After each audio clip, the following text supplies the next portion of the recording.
శ్రీమాత్రే నమ. జయ గురు దత్తాత్రేయ నమ.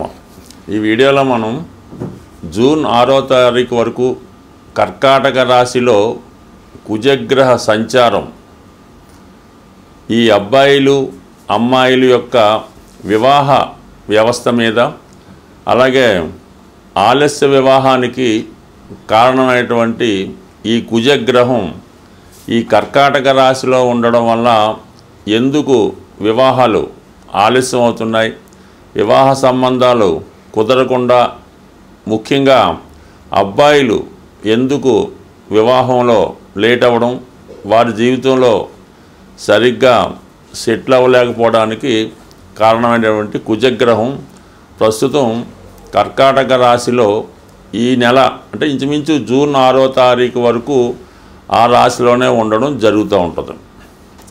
అయితే కుజుడికి అది నీచ స్థానం అవటం వల్ల తను అత్యంత పవర్ఫుల్గా బలంగా పనిచేయలేకపోతుంటాడు. సాధారణంగా వివాహం జరగడానికి, వివాహం తర్వాత అన్యోన్య దాంపత్యం ఉండడానికి కుజగ్రహం చాలా వరకు కారణమవుతూ ఉంటుంది.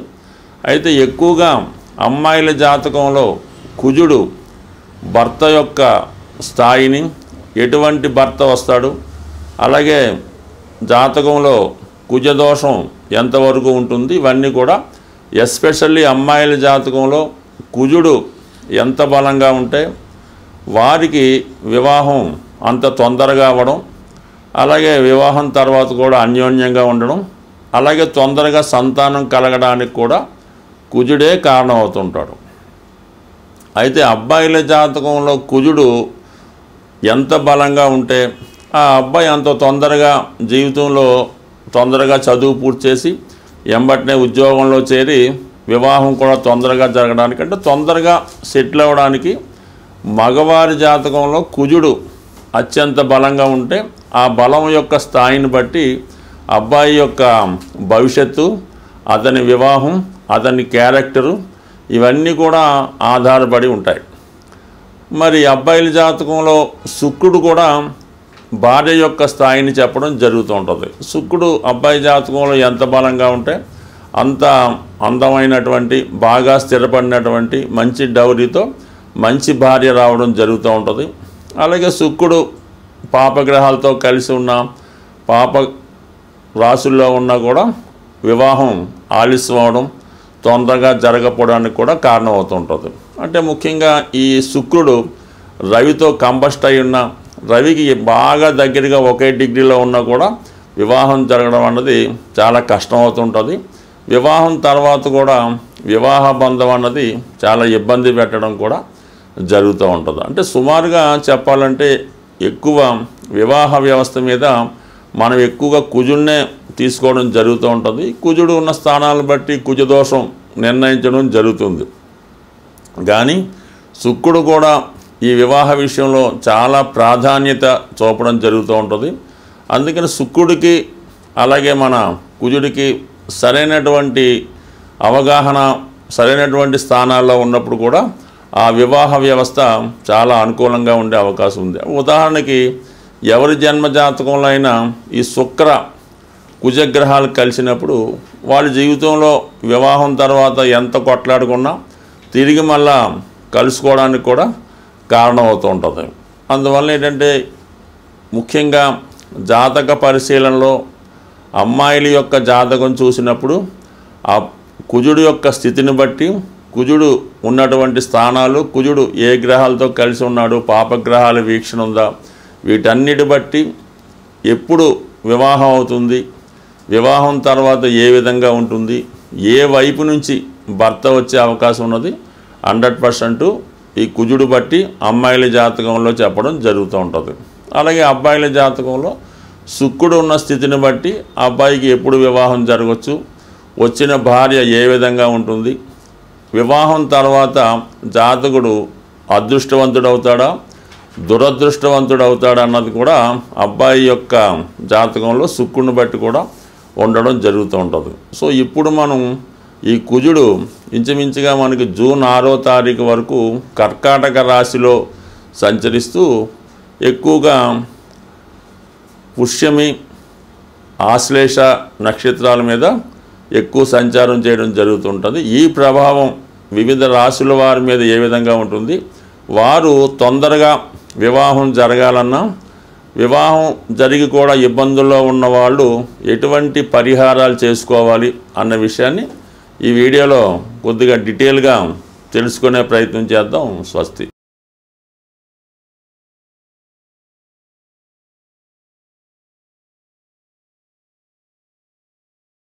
శ్రీమాత్రే నమ. వృశ్చిక రాశి వారికి జూన్ 6వ తారీఖు వరకు కర్కాటక రాశిలో సంచరిస్తున్నటువంటి కుజుడు ఈ రాశి వారికి వివాహ విషయంలో ఎంతవరకు సహకరిస్తాడు, వీళ్ళ వివాహ ప్రయత్నాలు ఎప్పుడు చేసుకుంటే తొందరగా వివాహం జరుగుతుంది మొదలగు విషయాలు మనం తెలుసుకునే ప్రయత్నం చేద్దాం.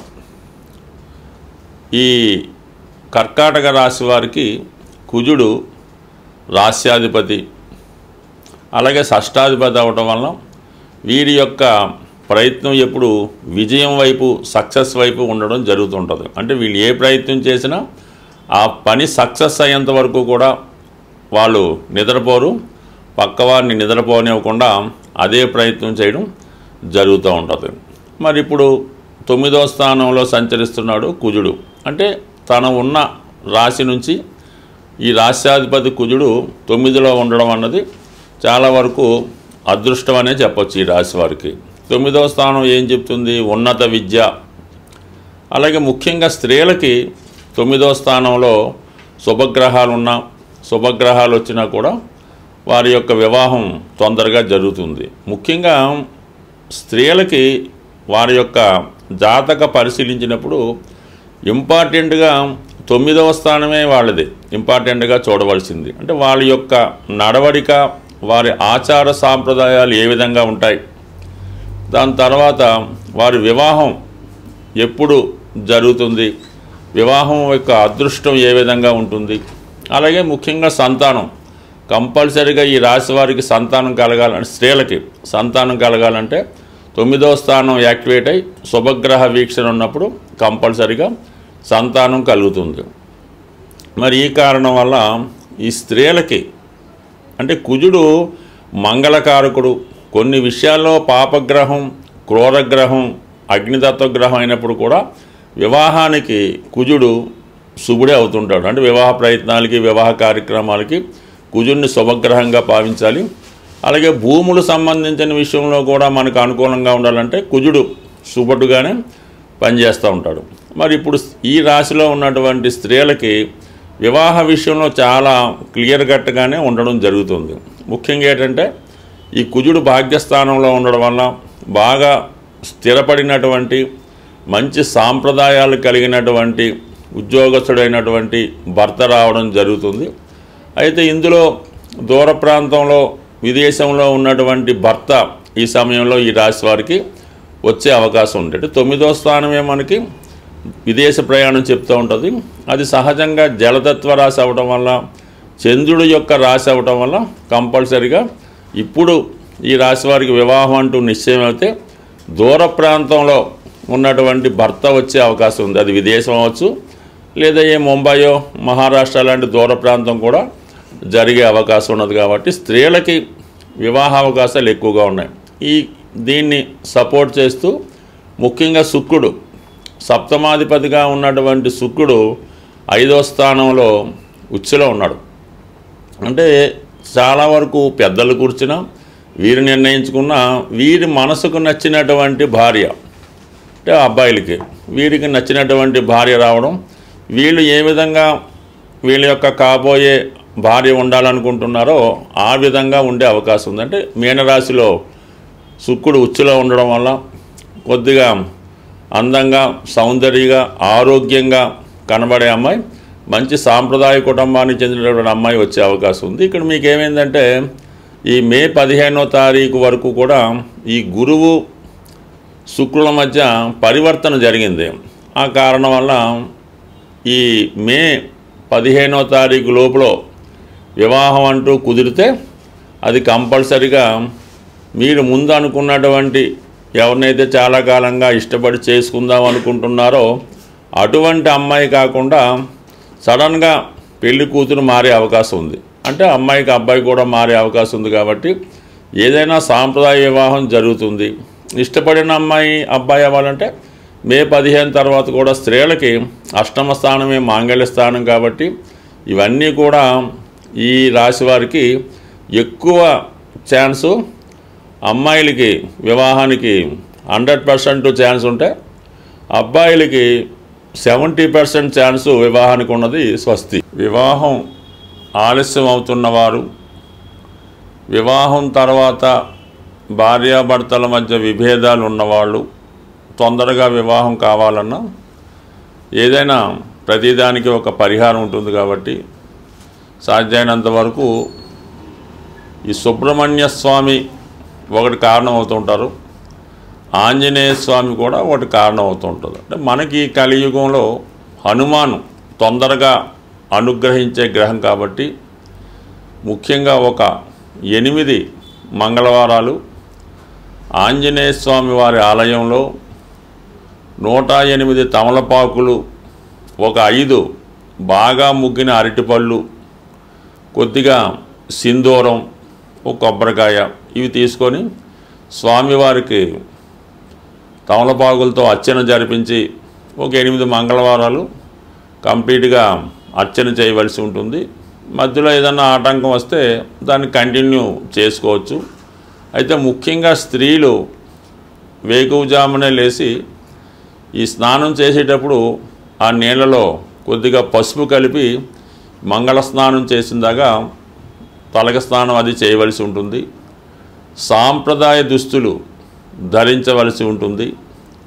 కంపల్సరిగా గాజులు, అంటే మట్టి గాజులు, దాన్ని గాజులు అంటారు. 2 చేతులకు కూడా కనీసం ఒక చేతికి 8, ఒక చేతికి 8. అది ఎరుపు రంగు అయితే వెరీ బెటరు, ఆకుపచ్చ రంగు అయినా పర్వాలేదు. ఈ విధంగా వాళ్ళు సాంప్రదాయ దుస్తులతో సాంప్రదాయంగా ఈ పసుపు కలిపినటువంటి నీటితో స్నానం చేసి వాళ్ళు ఈ 8 మంగళవారాలు కంప్లీట్ చేయవలసి ఉంటుంది. మగపిల్లలు కూడా ఇంచుమించుగా సాంప్రదాయ దుస్తులతోనే చేయాలి. ఆ మంగళవారం కంపల్సరీగా నియమంగా ఉండాలి. ఆ ఒక్కరోజు మామూలుగా భూమి మీద సాపేసుకొని తలగడేసుకొని దుప్పటితో కప్పుకోవచ్చు. బట్ మంచం మీద కాకుండా విడిగా సెపరేట్గా పడుకొని ఈ 8 వారాలు పూర్తి చేయడం వల్ల కంపల్సరీగా 8వ వారం అవ్వకుండానే వివాహం జరిగే అవకాశం ఉంటుంది. ఇంకా ఈ సమయంలో ఏంటంటే ఏదైనా కొంతమంది వివాహం అయినటువంటి ముత్తైదువులంటి స్త్రీలకి ఏదైనా పలహారం ఇవ్వడం, వాళ్ళకి కందిపప్పుతో ఉన్నటువంటి కలిపినటువంటి భోజనం, అంటే అన్నీ ఉంటాయి, దాంతోపాటు కందిపప్పు కూడా కంపల్సరీగా ఉండడం, ఈ విధంగా చేయవలసి ఉంటుంది. కంపల్సరీగా 8 మంగళవారాలు ఆంజనేయ స్వామి తమలపాకులు పూజ చేస్తే 100% ఈ వివాహానికి ఎక్కడున్నా స్వామి ఆ వివాహ సంబంధం కలిపే అవకాశం ఉంటుంది.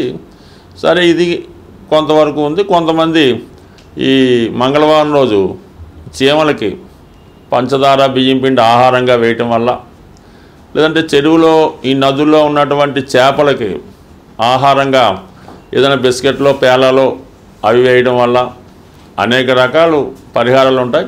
ఇవి తొందరగా శీఘ్రంగా పరిహారం జరుగుతూ ఉంటుంది. కాబట్టి ఈ హనుమాన్ చాలీసా పారాయణ చేయడం వల్ల కూడా వివాహం అవుతుంది. సుందరకాండ పారాయణ, హనుమాన్ చాలీసా, ఏదైనా హనుమాన్ ఆరాధించడం వల్ల కుజగ్రహ అనుగ్రహంతో తొందరగా వివాహం జరిగే అవకాశం ఉంటుంది. స్వస్తి.